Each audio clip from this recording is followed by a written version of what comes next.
জ্ঞানীর কলমের কালির শান, শহীদদের রক্ত নয় সমান। জ্ঞানীরাই নবীর ওয়ারিস, ভয় জগতে পাবে মা।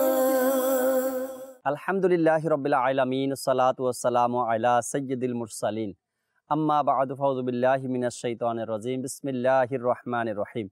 আসসালাতু ওয়াসসালামু আলাইকা ইয়া রাসূলুল্লাহ,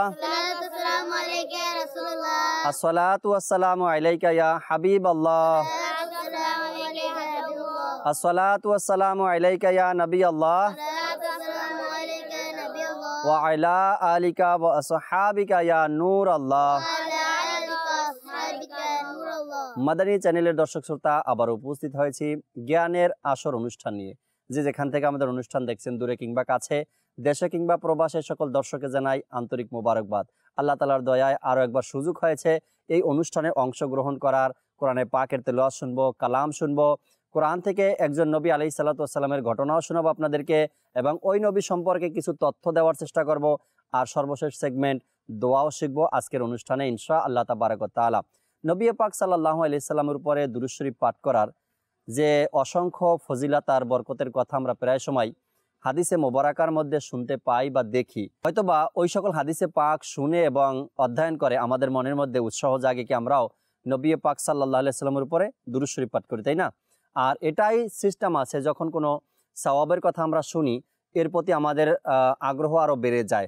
সেটা হোক জুমার দিনের ফজিলত, বা হোক কোরআনে পাকের তেলাওয়াতের ফজিলত, অথবা দুরুদ ও সালাম পাঠ করার বিষয়টা, তখনই আমাদের মন মানসিকতা এবং আগ্রহটা ওই বিষয় বা ওই আমল করার প্রতি বেশি ধাবিত হয়ে যায়। দুরূদ শরীফের একটি ফজিলত এভাবে আসছে কিতাবের মধ্যে। হুজুর আকরাম সাল্লাল্লাহু তাআলা আলাইহি ওয়াসাল্লাম ইরশাদ করেছেন, যে ব্যক্তি আমার উপর দৈনিক 1000 বার করে দুরূদ শরীফ পাঠ করবে, সে ততক্ষণ পর্যন্ত মারা যাবে না যতক্ষণে দুনিয়ায় থেকে জান্নাতে তার ঠিকানা দেখে না নিবে। সুবহানাল্লাহ। সাল্লু আলাল হাবিব সাল্লাল্লাহু তাআলা আলা মুহাম্মদ সাল্লাল্লাহু তাআলা আলাইহি ওয়াসাল্লাম। আল্লাহ তাবারক ওয়া তাআলা আমাদেরকে বেশি পরিমাণে দুরূদ শরীফ পাঠ করা এবং দুনিয়ায় থেকে নিজের জান্নাতের ঠিকানা দেখে নেওয়ার সেই তৌফিক আল্লাহ আমাদেরকে দান করুক। দর্শক শ্রোতা, অনুষ্ঠান তো শুরু হয়ে গেছে জ্ঞানের আসর।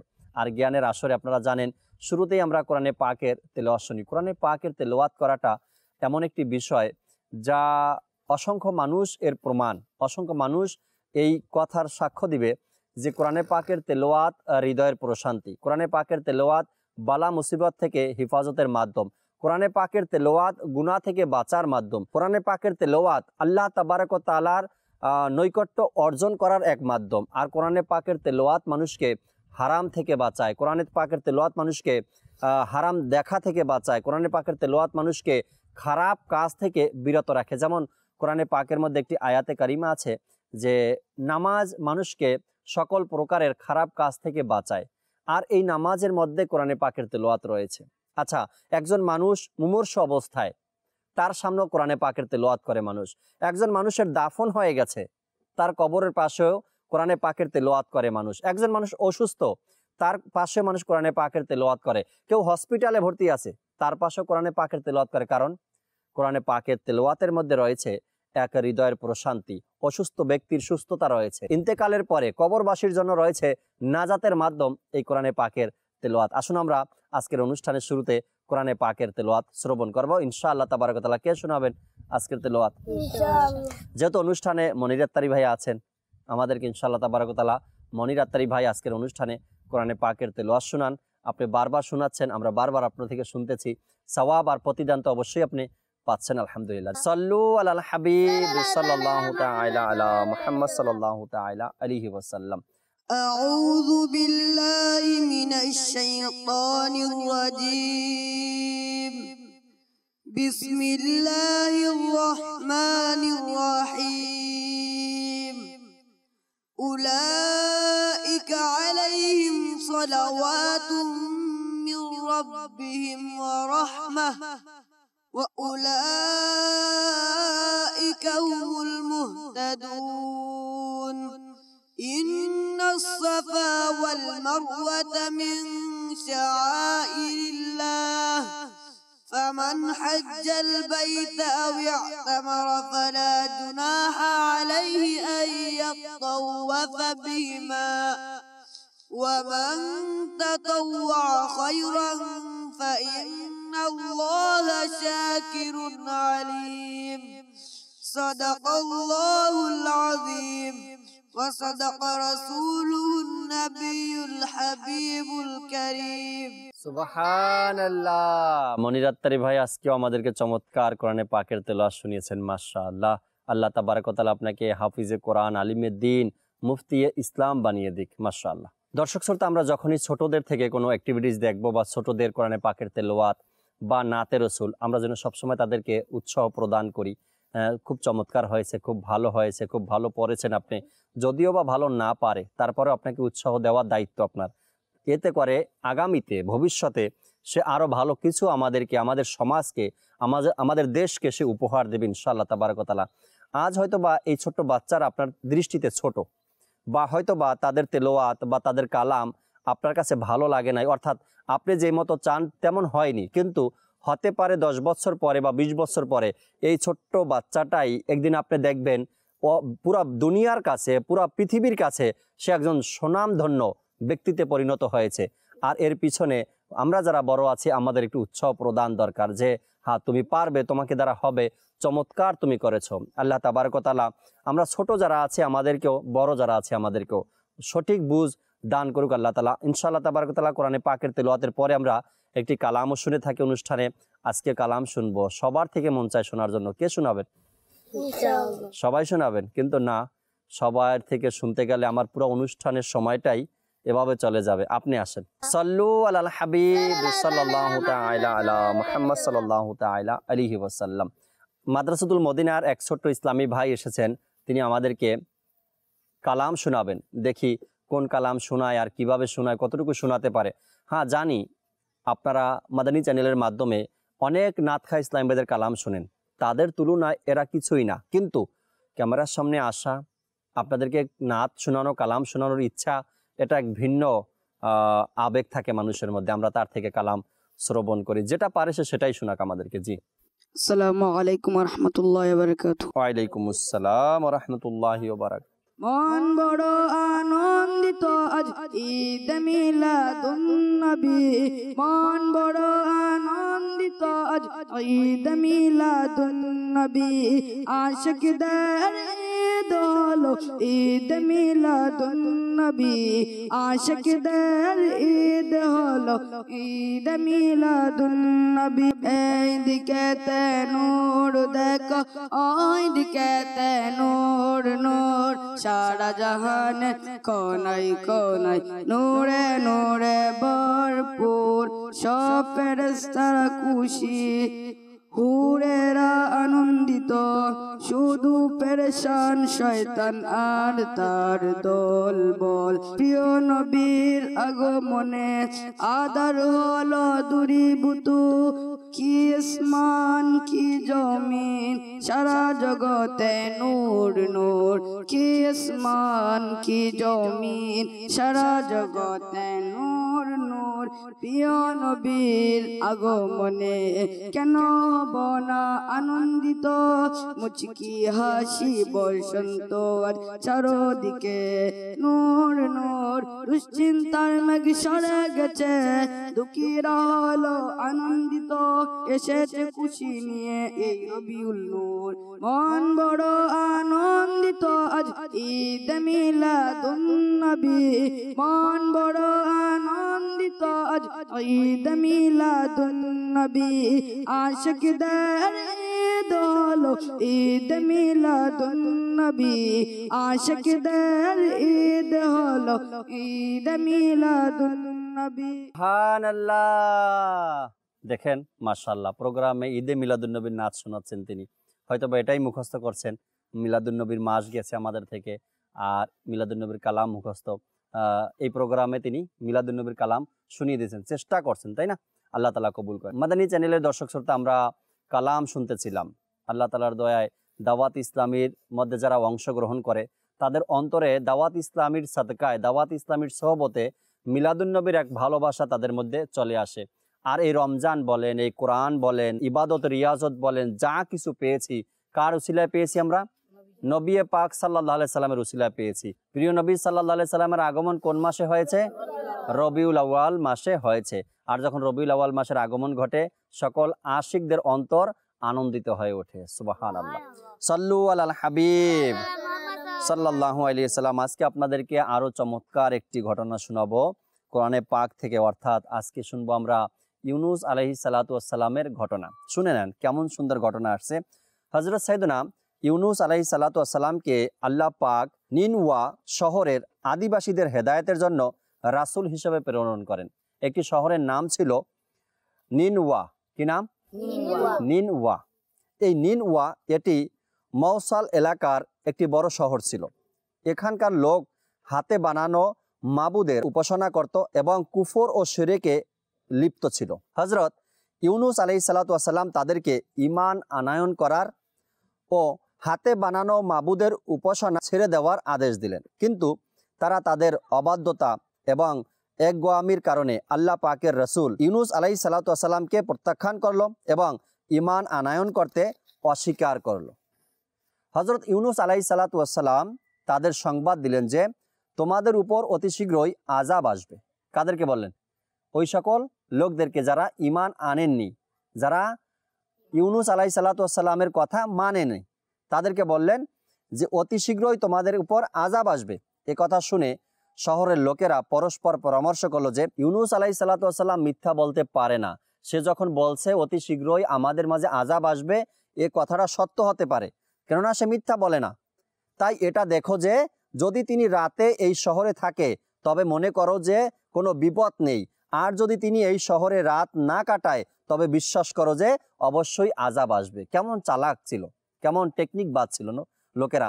যদি ইউনুস আলাইহিস সালাম শহরে থাকে তবে আল্লাহ নবীর উপরে আল্লাহ আযাব দিবে না, তার উসিলায় আমরাও বেঁচে যাব।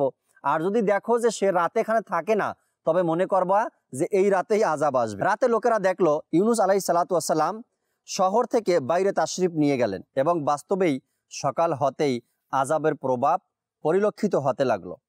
যে চারিদিক থেকে কালো মেঘ ছেয়ে গেল আর চারদিক থেকে ধোঁয়া উঠে শহর অন্ধকার হয়ে গেল। এই দৃশ্য দেখে শহরের অধিবাসীরা নিশ্চিত হয়ে গেল যে আযাব আসছেই। তখন লোকেরা হযরত ইউনুস আলাইহিস সালাতু ওয়াস সালামকে খুঁজতে লাগলো, কিন্তু তাকে কোথাও দেখা গেল না। এবার শহরের অধিবাসীদের আরো বেশি বিপদ ও সন্দেহ সৃষ্টি হয়ে গেল। সুতরাং শহরের সকল লোক আল্লাহ পাকের ভয়ে কেঁপে উঠল এবং সকল নারী ও শিশু বরং নিজেদের গবাদি পশুদেরও সাথে নিয়ে ফাটা পুরানো কাপড় পরিধান করে কাঁদতে কাঁদতে জঙ্গলের দিকে চলে গেল। আর কেঁদে কেঁদে সত্য অন্তরে ইউনুস আলাইহিস সালাতু ওয়াস সালামের প্রতি ঈমান আনয়নের কথা ঘোষণা করতে লাগলো। কথায় আছে না, যখন বিপদ আসে তখন সবকিছু ভুলে সঠিক পথ মানুষ খুঁজে। শুনছেন এই কথা? যখন বিপদ আসে আগের গুনাহ খাতা সব ভুলে সঠিক পথ খুঁজে। হ্যাঁ, এরকম মানুষ অনেক আছে। যেমন হারাম খেয়েছে, একটা সময় হারাম খাওয়ার পরে যখন দেখলো যে এখন বিপদে পড়ে গেছি, সন্তান কথা শুনে না, তখন ওই পাপের কথাটা স্মরণ করে যে ভাই কিভাবে আমার সন্তান আমার কথা শুনবে, আমি তো হারাম খেতাম। তো ইউনুস আলাইহিস সালাতু ওয়াস সালামের কওমের লোকেরা বিপদ আসার পরে তারা মেনে নিয়েছে যে হ্যাঁ আল্লাহ তাআলার পক্ষ থেকে আযাব এসেছে, এখন আর কোনো রক্ষা নাই। তারা ঈমান আনলো এবং ঈমান আনার কথা ঘোষণা করতে লাগলো।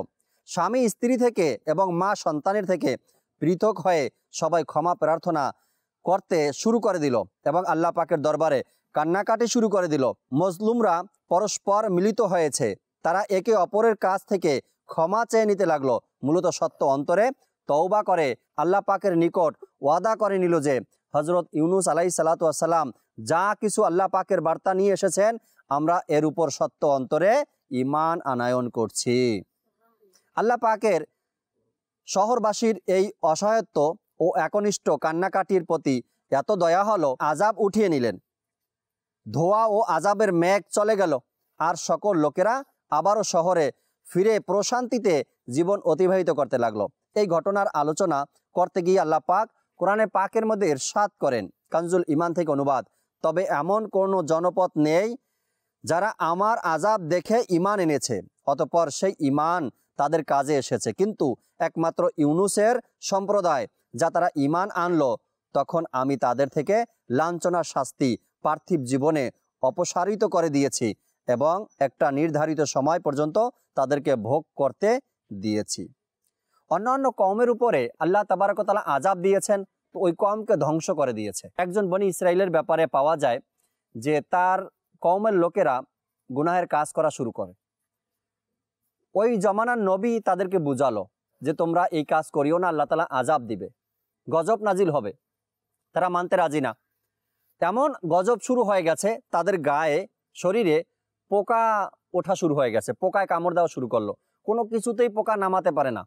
তখন তারা আবার ওই নবীর কাছে গেল, গিয়া বলল আমরা সত্য অন্তরে তওবা করলাম, আমাদেরকে এই আযাব থেকে রক্ষা দিন।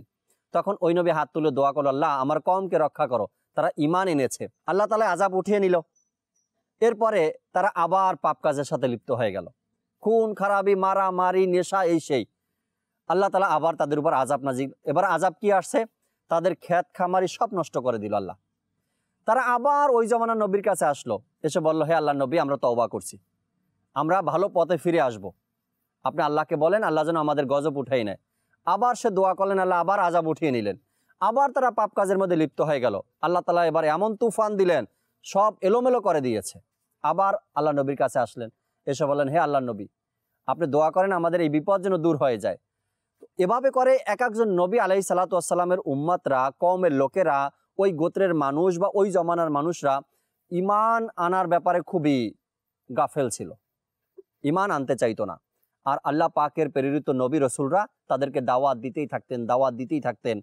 হয়তো 200-400 জন, কারো জীবনে 1000 জন, কারো কোনো নবীর ব্যাপারে পাওয়া যায় 2-4 জন। এভাবে করে মানুষ তাদের উপর ঈমান আনতো, আবার 2-4-5 জনও আনতো, এত বেশি মানুষ ঈমান আনতো না।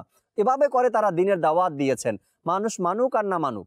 কোনো নবীকে একটা দেশের জন্য পাঠিয়েছেন আল্লাহ, কোনো নবীকে একটা গোত্রের জন্য পাঠিয়েছেন। আমরা যে আজকে আলোচনা শুনলাম, কোন নবীর আলোচনা শুনলাম? ইউনুস আলাইহিস সালাতু ওয়াস সালামকেও একটা শহরের, একটা দেশের, একটা শহরের জন্য পাঠিয়েছেন আল্লাহ তাআলা, ওই শহরের মানুষকে হেদায়েত করার জন্য। আমরা ওটাও শুনলাম। নাম কি ওই শহরের?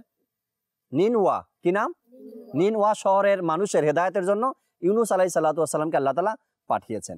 আবার ইউনুস আলাইহিস সালামের আরো ঘটনা পাওয়া যায়, আল্লাহ তাবারক ওয়া তাআলা তাকে মাছের পেটে রেখেছেন। আবার দোয়া ইউনুসও আছে, তাই না? আমরা দোয়া ইউনুসও শুনি অনেক সময়। তো এভাবে করে আল্লাহ তাবারক ওয়া তাআলা এক এক নবীর ঘটনা কোরআনে পাকের মধ্যে এক একভাবে এসেছে, অর্থাৎ এক এক নবীর ঘটনা ভিন্ন ভিন্ন, তাদের জীবনী ভিন্ন ভিন্ন, তাদের নেকির দাওয়াতের কথা কোরআনে পাকের মধ্যে এসেছে। তো আমরা কোরআন ভালোবাসবো, কোরআন পড়বো, কোরআনের ঘটনাগুলো শুনবো, আর অপরকেও শোনাবো ইনশাআল্লাহ তাআলা। সাল্লু আলাল হাবিব সাল্লাল্লাহু তাআলা আলা মুহাম্মদ সাল্লাল্লাহু আলাইহি ওয়াসাল্লাম। আজকে আমরা কোন নবীর আলোচনা শুনলাম? ইউনুস আলাইহিস সালাতু ওয়াস সালামের ঘটনা শুনলাম। তার গোত্রের লোকেরা, তার কওমের লোকেরা, ওই জমানার মানুষ কিভাবে তার উপরে ঈমান আনায়ন করছেন। ঠিক আছে না?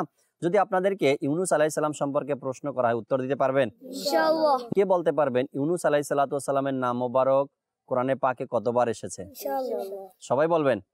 না, সবাই থেকে না, দর্শক শ্রোতাও জানতে চায়, হয়তো আপনারা জানেন, অনেক দর্শক জানে না, আপনাদের থেকে শুনবেন। আপনি আসেন। মাদানী চ্যানেলের দর্শক শ্রোতা, ছোট্ট মাদানী মুন্না এসেছেন আমাদেরকে ইউনুস আলাইহিস সালাতু ওয়াস সালামের ব্যাপারে যে প্রশ্ন করা হয়েছে, হযরত সাইয়েদনা ইউনুস আলাইহিস সালাতু ওয়াস সালামের নাম মোবারক কোরআনে পাকে কতবার এসেছে তিনি উত্তর দিবেন। আজ তার থেকে আমরা উত্তর শুনি। জি, কতবার এসেছে?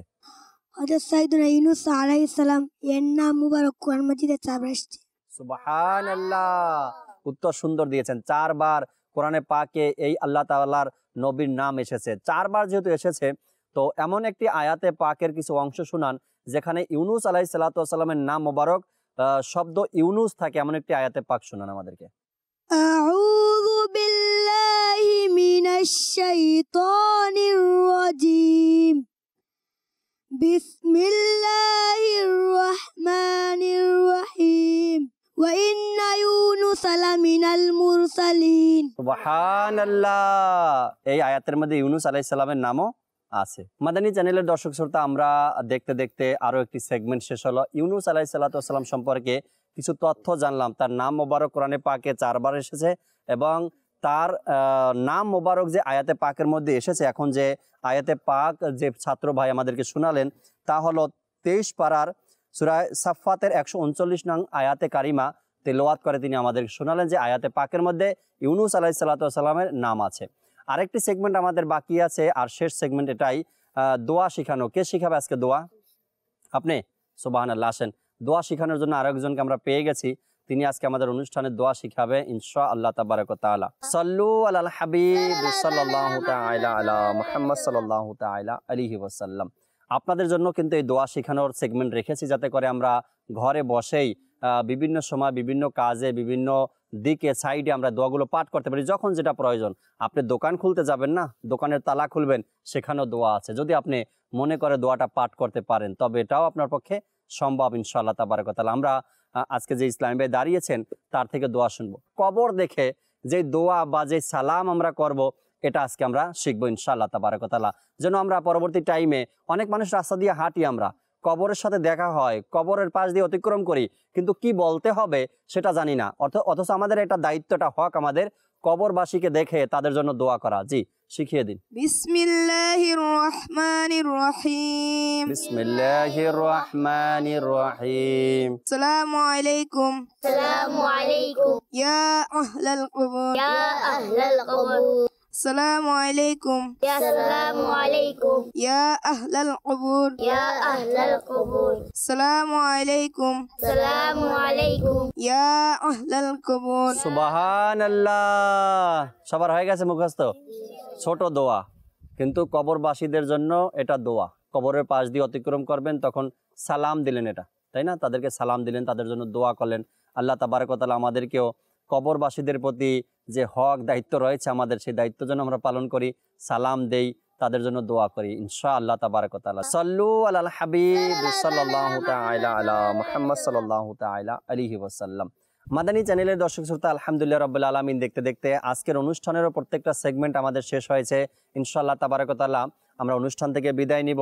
মাদানী চ্যানেলের দর্শক শ্রোতা, আল্লাহ তাআলার দয়া আলহামদুলিল্লাহ এই পর্ব আমাদের দেখতে দেখতে শেষ হয়ে গেছে, অর্থাৎ আমাদের অনুষ্ঠানেরও সময় শেষের দিকে, আর সেগমেন্টগুলো আমাদের কমপ্লিট হয়েছে। আশা রাখি আগামী পর্বে আবারও মাদ্রাসাতুল মদিনার ছাত্র ভাইদেরকে নিয়ে উপস্থিত হব, সেগমেন্টগুলো কমপ্লিট করবো। আগামী পর্বেও আপনাদের জন্য নতুন দোয়া থাকবে, আরও একজন নবী আলাইহিস সালাতু ওয়াস সালামদের জীবনী নিয়ে, তার জীবনের কিছু তথ্য আমরা আপনাদেরকে জানানোর চেষ্টা করবেন। আপনারাও আমাদের সাথে থাকবেন, অনুষ্ঠান দেখবেন ইনশাআল্লাহ তাবারাক ওয়া তাআলা।